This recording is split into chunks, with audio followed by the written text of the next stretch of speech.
Well, what a weekend it was at the Indianapolis Motor Speedway for qualifying, both Saturday for regular qualifying and Sunday for the Fast 9 shootout.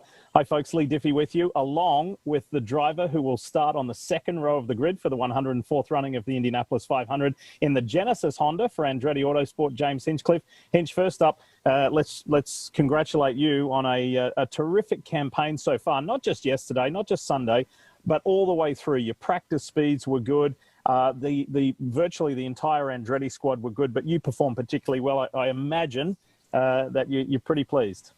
Yeah, definitely, Lee. Thanks for that. It's been a fun week. You know, we've had a few stressful years at the Speedway, but it's nice to kind of roll up with Andretti Autosport, who've always done such a tremendous job there, especially over the last decade. You know, it's one of the best records at the Speedway, and even when you are the kind of extra car, the bonus Jonas, as I like to call it, you know, they still manage to get everything sorted and put another good ride on the track. So for us, it's been a fairly smooth weekend. If anything, Sunday was probably the roughest day that we had. And if that's the roughest day we have to deal with, that's a pretty promising campaign. So as many people know, drivers don't like to talk about other drivers, but you've already got one foot over the other side of the fence because you're part of our family at NBC Sports now. So we do have to talk about other drivers, but this one is easy. It's about your longtime friend and your teammate, Marco Andretti, who created a special little bit of IndyCar history yesterday by being the first Andretti in 33 years since his grandfather Mario to start the Indy 500 on the pole. What was it like inside the inner sanctum of Andretti Autosport when that occurred? You know, it's so cool. I mean, this really is such a team sport, as individual as it seems from the outside. You know, at the end of the day, it is still very, very fundamentally a team sport. And I can tell you very genuinely that everybody on that team was so thrilled for Marco, and that goes for myself and Ryan and everyone and Alex and everyone that was on the 28, 27, and 29 crews that so desperately wanted to be, you know, on the pole, or at least on the front row themselves. If it couldn't be one of us, you know, obviously you want it to be a teammate, but then above and beyond, just knowing how special this place is to the Andretti family, knowing all the stories of the Andretti curse. And, you know, like you said, I've known Marco a long time, and the pressure that he feels when he comes to the Speedway and the pressure that he puts on himself when he comes to the Speedway, I mean, it's immense. It's unlike anything else. And it's been a rough couple of years. You know, he hasn't had the best luck here the last few seasons. So to come out, he's had kind of a quiet month. I mean, all the Andretti cars have been good, but, you know, for him to come out and lay down that really fast time on Saturday to give him, you know, the last running spot on Sunday and to go out and get it done. I mean, after me, Alex, and Ryan went, we were all a little nervous that, you know, after the strong performance Andretti Autosport had all month, it wasn't going to be one of our cars on pole. That run by Dixon was just incredible. But man, he laid it out there, and he hung it out in very difficult conditions. I can say, Lee, that was probably the most challenging qualifying run I've ever done at the Speedway, just with the conditions the way they were, the amount you had to work inside the car.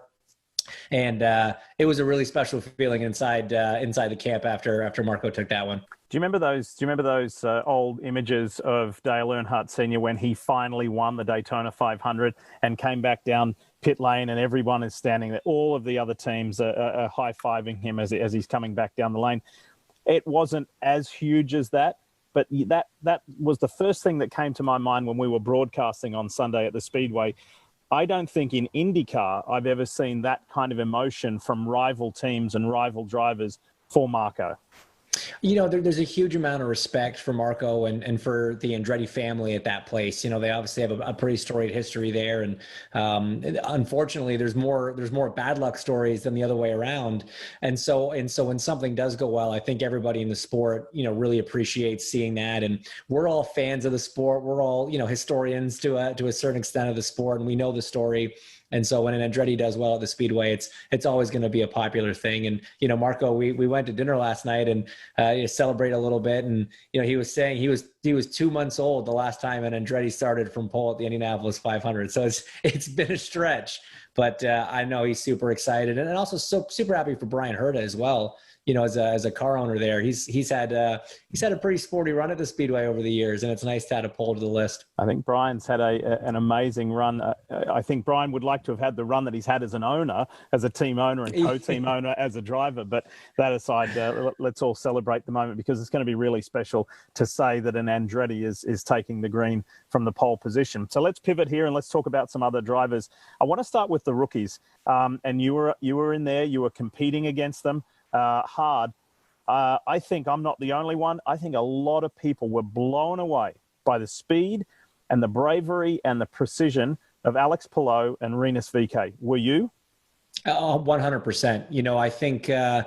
I think obviously they both came in with great teams and great cars. Dale Coyne Racing with Team Go. Dale Coyne's had a tremendous track record at Indy the last few seasons, and everyone sort of thought by losing Craig Hampson and Mike Cannon, they might lose a little bit of that magic touch, but clearly that was not the case. The run that he put in on Saturday to get into the Fast Nine, and then his run on Sunday again. I mean, this is a guy with probably less oval experience than anybody that's stepped into one of those rides in a long time. And as you said, showing he's absolutely fearless. His driving acumen is incredible, and I'm very happy for him in his first 500 to be in the Fast Nine, and very happy for Dale and that whole team as well.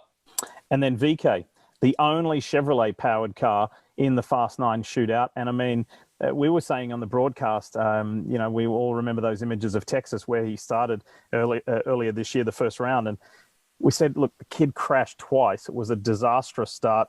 Even team owner and teammate Ed Carpenter just said he did things that I told him not to do. And we said, you know what? If you give him a mulligan, forget about that. The way he's conducted himself after that, I mean, as a 19-year-old, I mean, he's driving well beyond his years, I think. No, and I think the rate of improvement is what's so impressive as well. I mean, the natural speed was never in question. I mean, we saw that in Indy Lights car. We saw it from his first time he jumped in an Indy car in Portland for that test last year. The speed was absolutely there, but it was raw. It was very young and very, I don't want to use the word immature, but it was a young, undeveloped sort of talent and speed. And we saw that in Texas. We saw very rookie mistakes, both in practice and in the race. But since then, like you say, the rate that he's improved, the rate at which he is learning how to get through these long races and how to put a full event together is very, very impressive. And in a very tight rookie field, he's making a great case. Ed Carpenter Racing, again, another team that's always been strong at the Speedway, especially in qualifying trim. I mean, it's been a Honda weekend in qualifying for sure. And I'm very happy about that for selfish reasons. We've been on the other side of it for a few years. So it was incredible job by everybody at Honda. And to be the sole Chevy to out-duel his team owner, who's a multiple pole sitter there, all of the Penske cars. I mean, that was probably even a more impressive run than the one we saw from Alex Palou, just because everything was sort of stacked against him. All right. I know that we've only got you for a limited period of time because you just happen to be racing in the greatest spectacle of racing this coming weekend. I've got about this many questions to ask you in this much time. Are the Penske's going to come back? Everybody's asking it. Are the 4 Penske cars going to be contenders on Sunday? I will say that in my experience on track and race trim, I would say that Simon Pagenaud is one of the strongest cars in race trim, and the Chevy Honda gap is way smaller at 130 kPa, the running map for the race trim rather than qualifying trim. So Simon Pagenaud, if you're going to put your money on one of the Penske's, it's him. Okay. A lot of talk about we don't think there's going to be much passing in this race. The aero screen has made a big difference just to the overall dynamic of things. Yesterday in happy hour was one of the most exhilarating hours of the entire week of running. You guys were chopping each other up left, right, and center. I mean, it was great. Is that a window into the race, or that was a falsity? 50-50. I think some of what you see during that happy hour are situations created by guys coming in and out of the pits, off sequence, different tire life, guys trying to fall back in line. So I'd be lying if I said that I think that's going to be an exact copy of the race. That said, because it is kind of tough to pass, I think we're going to see some desperate moves. And I think that those moves are going to create situations kind of similar to that. I think that the aero screen has made the cars maybe a little more sensitive to wind. If the conditions aren't great, we might see some challenging conditions, guys making more mistakes, which is obviously going to lead to passes. So I'm not going to say it's going to be a follow the leader, boring race. Passing is going to be tough. It's going to be at a premium, but I think we can still put on a good show. And in closing, breaking news, the Thunderbirds will do the aerial display. That's really good. But I have to ask you about Fernando Alonso. I don't think it's gone as well as Fernando would have hoped. He had that turn 4 crash in the early days of practice. It kind of put him back. He's seen that his younger teammates are going pretty well. Oliver Askew and particularly Pato O'Ward. Where is Alonso going to end up? And how will this race go for the 2-time F1 world champion? And what could possibly be his last attempt at the Indy 500? Well, I mean, first of all, I hope it's not his last attempt at the Indy 500 because he's such a talent and we'd love to see him around here for years to come. I definitely think that the practice crash hurt his qualifying speed. He definitely would have broke some of those extra special parts that you need to go fast on qualifying, but I don't think it's going to affect his race performance. He is very racy. He's got good toe speeds. He knows how to draft up in these cars. We saw that all through practice week. He was in the top 5 an awful lot. And so I think that that team and that driver are going to be ones to watch in terms of moving forward. He's way further back than he'd like to be in qualifying. But if someone's going to show people that passing can happen in these cars around this track on Sunday, it's going to be Fernando Alonso. And are we going to see a Genesis Honda, the orange and white car, go up that beautiful new lift up onto the top to get the milk all over it on Sunday? Lee, I tell you, there's nothing else in the world I want more than that. And there's a very motivated group of people trying to make that very thing happen, I promise you. Good stuff, mate. Good luck. I know we'll talk to you before then, but thanks for your review of qualifying weekend. And there will be stuff here on NBCSports.com all week long in the build-up to the 104th running of the Indianapolis 500. Thanks, Hinch. Thanks very much. Hey, Motorsports fans, thanks for watching. Make sure you hit subscribe before you go for all the latest news and highlights across motorsports.